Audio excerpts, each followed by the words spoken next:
Hello and welcome to episode 1 of Lake City Knitting. My name is Molly and I am hosting a podcast, so this is going to be a fun experience. First off, happy Leap Day. Comes but once every 4 years. That's very exciting. So obviously it's February 29th when I'm recording this, and I hope to have it posted, if not today, then tomorrow. But anyway, I just wanted to take a minute or two and talk about why I decided to do a podcast and what I'm trying to accomplish with it, because I do have kind of an overarching goal. So I decided that I wanted to do a podcast, and I was thinking as far as I wanted it to have a theme. I wanted it to have some kind of unifying thread that would pull it together. And I've been wanting to make the Nouveau beaded capelet for a long time by Melissa Lemons, I believe. And it's a gorgeous, gorgeous pattern. I bought some yarn for it, which I have right here, which is a 55-45 silk camel blend, and it's 1,650 yards, so that's going to be really fun to wind. But it's a beautiful kind of warm taupe, dark ecru kind of color. And I ordered the beads for it, which are kind of a blushy pink, just ever so slightly pink and little iridescence. So I wanted something that would hold me accountable, that said you absolutely have to finish this project. And I decided if I do a podcast that details the entire construction from cast on to bind off, then I will definitely have some kind of reason to keep going, and I won't just shove it in the back of my yarn closet and never pick it up again. Because honestly, I had to order 5,000 beads for this, and so my inner parsimonious nature is just saying, if you don't finish this, what are you going to do with 5,000 beads? Why did you spend the money on 5,000 beads? So that's going to be the kind of the weekly check-in to talk about the capelet and how I'm doing with that, and any problems or issues that I have, anything that I particularly hate doing or like doing, etc., etc. But as far as me, I live in beautiful Coeur d'Alene, Idaho. You have to say beautiful before Coeur d'Alene or the Chamber of Commerce will come and get you. I'm not from Idaho. I'm originally from Georgia, and I moved out here 5 years ago with my husband and my 8-year-old daughter. Well, she was 3, but now she's 8, you know. So it was a bit of an adjustment getting out here because I'm a Southern girl. I don't like cold. And it was kind of a shock to my system when we pulled up on New Year's Eve 2010 and there are multiple feet of snow on the ground. So that was kind of an unpleasant experience. But I've adjusted a little bit. I don't complain about the snow and the cold nearly as much, but this is kind of the time of year that I really start getting resentful of my family that's still in Georgia, because they are posting all these things on Facebook of, you know, their beautiful 70-degree sunny weather, and oh, I wore a tank top today, and oh, my flowers are blooming, isn't this beautiful, blah, blah, blah. And usually here we still have snow on the ground. We don't at the moment. It's all melted, and I kind of hope we don't get more, but usually there's really kind of nasty, dirty snow that's been there for months, and it's cold and gray and just grim. This year's actually been kind of nice. We've had some beautiful sunny days, so that's exciting. And so, you know, kind of the silver lining to global warming. But anyway, I've been knitting for over 10 years now. I passed my 10-year anniversary in last fall, so that was exciting. And I make all kinds of things. I do socks, I do lace, I do sweaters, I do stranded color work. There's really not very many knitting techniques that I haven't tried and that I haven't liked. I'm not a huge fan of steeking, but I recognize its importance and its value as a skill, so I've done steeking. Yeah, so I tend to have several projects going on at the moment, and right now it's kind of no different. But I have a huge output. I make a ton of things. I pretty much always have finished objects every week, and I knit a lot. So I thought that would be another good reason for me to do a podcast, just because I do have such a high output that there would always be something interesting to see. I hope it's interesting. So, as far as what I'm wearing, this is Rock Island, obviously. For those of you that have seen Rock Island, you know exactly what it is. And it's just a garter stitch triangle shawl. It had interesting construction. If you haven't made it, you knit the border first, and then you pick up the stitches and decrease. So it's kind of the reverse of the usual shawl issue, where the rows just get longer and longer and more miserable. With this they get shorter. So that was kind of a fun aspect. I made this probably 3-4 years ago, and it is on my Ravelry page, which I will link to in the show notes. And this yarn is from Sheepy Time Fibers. It's her sparkle lace, and the colorway, I believe it was called Tangerine Dream. It was a Yarn Club colorway, but I really love it because it's a lovely kind of almost coral, almost Tangerine Dream is really the best name for it. It looks like a tangerine. So, and I've been trying to wear my hand knits more because I have so many that it felt kind of unfair to have them languishing in my closet all the time. So I'm making a bigger effort, not just to wear them more, but also to kind of rotate through what I have. Because usually I'll pick one thing and I'll just wear it for 2 months, and then I'll get tired of it and never wear it again. But I'm trying to really focus on enjoying what I have, as well as maintaining a crazy amount of output. Yeah, so let's see, finished objects. I don't have any fun finished objects to show off this week for a couple of reasons. Number one is my latest finished object is currently blocking.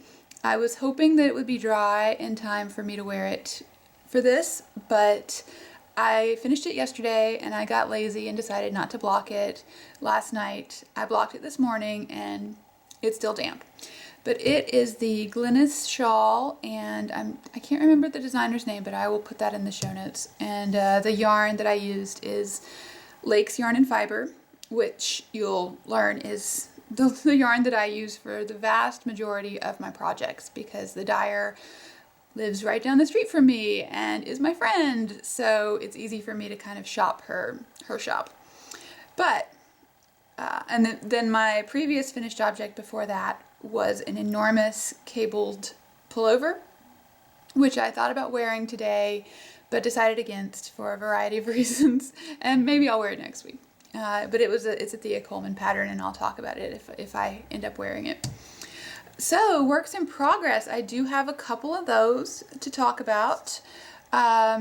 First off, I can't really show very much of it, but this is a test knit / sample knit.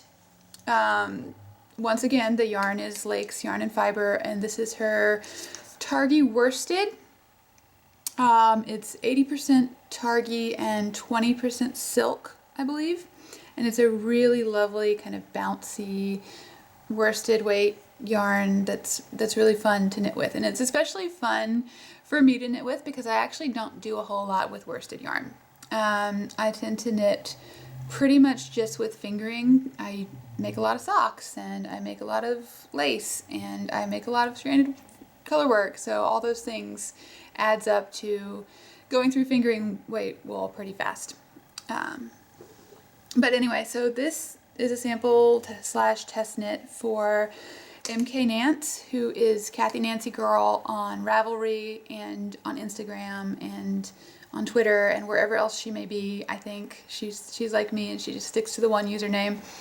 But it's a nice little cabled hat. It's probably, I think it's going to be a beanie style, so it's probably not going to be for me because I don't wear a lot of beanies, but I'm happy to kind of whip out this sample and send it with Amy to Portland this week so she can have something to show off her design. And I make a lot of her patterns because I really do love her as a designer. I think she does really cool architectural lace, and she also is brilliant at the little details that are fun to knit. And even though if you just look at the pattern, you might not notice them, but as a knitter, you're like, oh, that's so awesome. That's really cool. So then my other work in progress is kind of a long languishing. This is a sock, as you can see. And this yarn is a BFL silk and I believe nylon mix. And I dyed it myself. I was just kind of messing around in Amy's studio. So the colorway is nothing to write home about, and the yarn itself is nice, but it's not a particular brand that I can point to and say that's what I'm using. I think she had just ordered a few skeins of this just to try it and wound up not carrying it as one of her bases. But the sock itself I'm really enjoying and really excited about because, as I said, I knit a ton of socks. My husband almost exclusively wears hand knit socks. He's very, very, very spoiled. I can't remember the last time I wore a pair of socks that was not hand knit, aside from, gym socks. But I always do them the same way, which is top down, 2 inches of 2x2 ribbing, stockinette leg, heel flap with eye of partridge heel, gusset, wedge toe. That's how I do all my socks. I've done others in the past, but that's just what I tend to think fits my foot the best and is the most kind of zen for me to make, because especially when other projects are not going well, I like to have something that's very I can just completely turn my brain off and I can know that I will end up with something that's usable and that's functional, and I won't have to worry about frogging or ripping back rows or anything. I can just turn my brain off and sail along. So that's what this is. It is a 2x2 ribbing. And then the cool thing though with this is I got the idea that I was going to add a little touch of visual interest. And I decided to do a 2x2 cable down the leg, which, there we go, you can see. So it's just one on each side of the leg, and they're mirrored cables, so one's a left cross and one's a right cross. And they're set off with 1 stitch of reverse stockinette on either side, so they can actually show up against the stockinette of the leg. And crossing every 4 rows, just a really, really, really standard basic cable.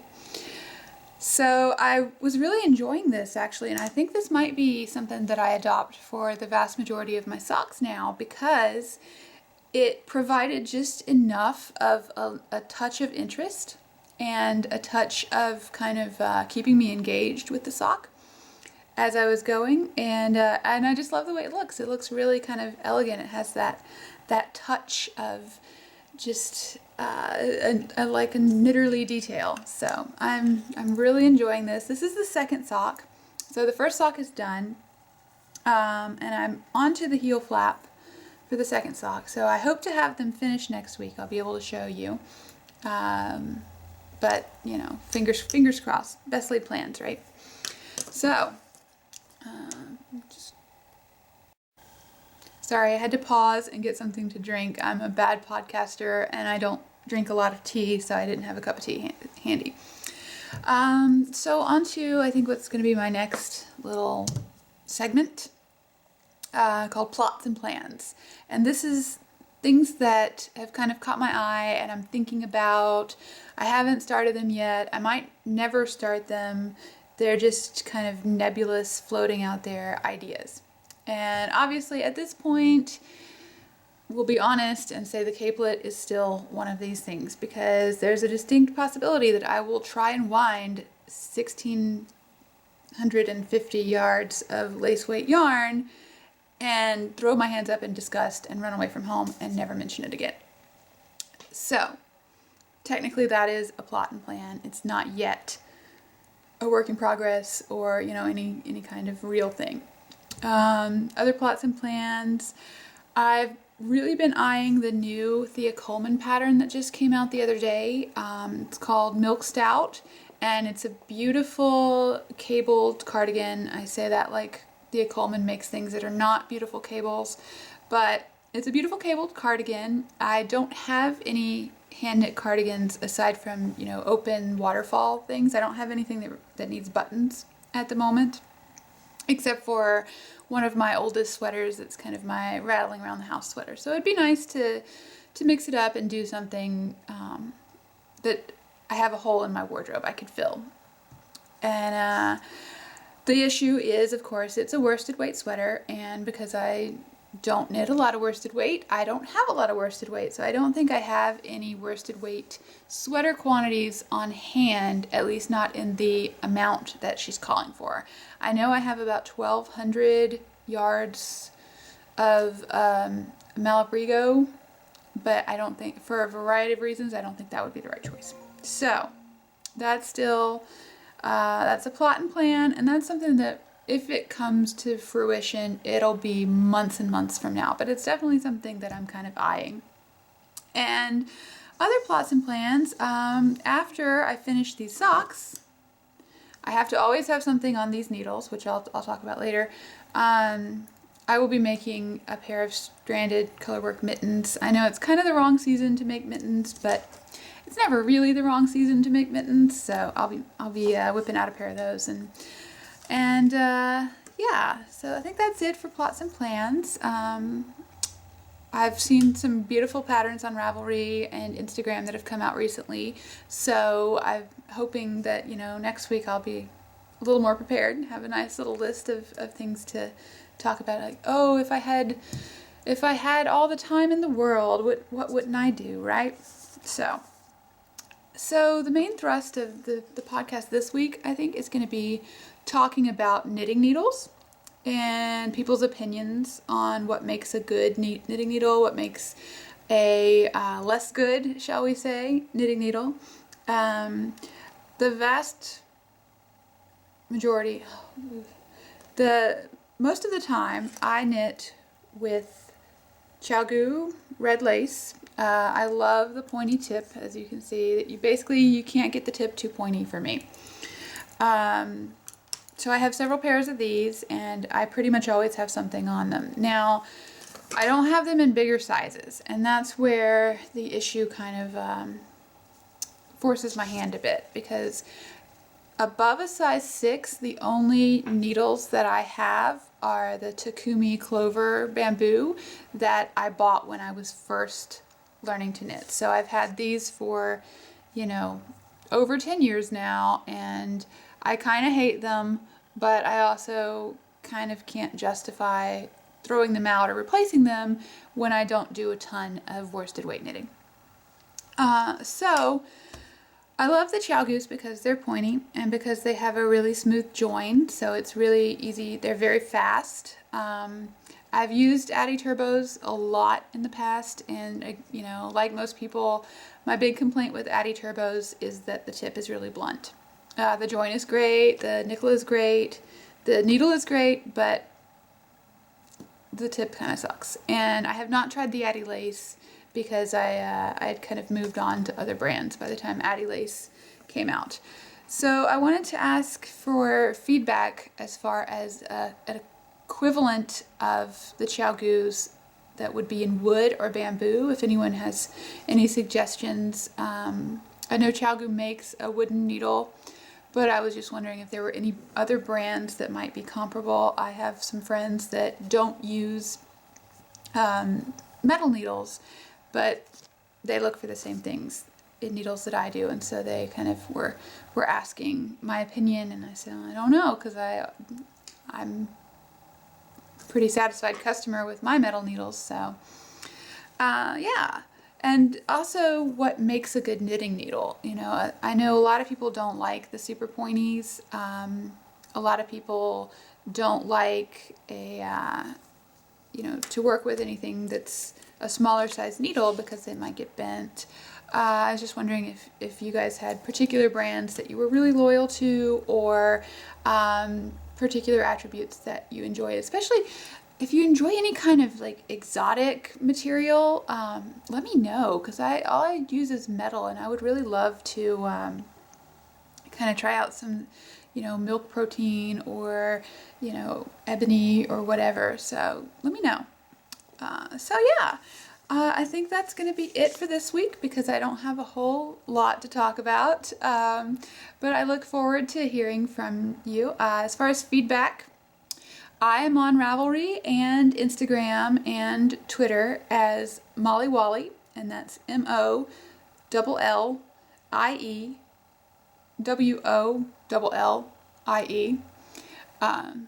And I am at lakecityknitting.blogspot.com for my blog and podcast. And so you can reach me through comments there. Or if you want to email me, it's lakecityknitting@gmail.com. And I'm very quick to respond to any of these. So if you have any questions or comments or feedback, I would absolutely love to hear them. And I look forward to showing off at least some kind of progress on the capelet next week, as well as a couple other little things that are in the works. So thank you for bothering, basically. Thank you for watching.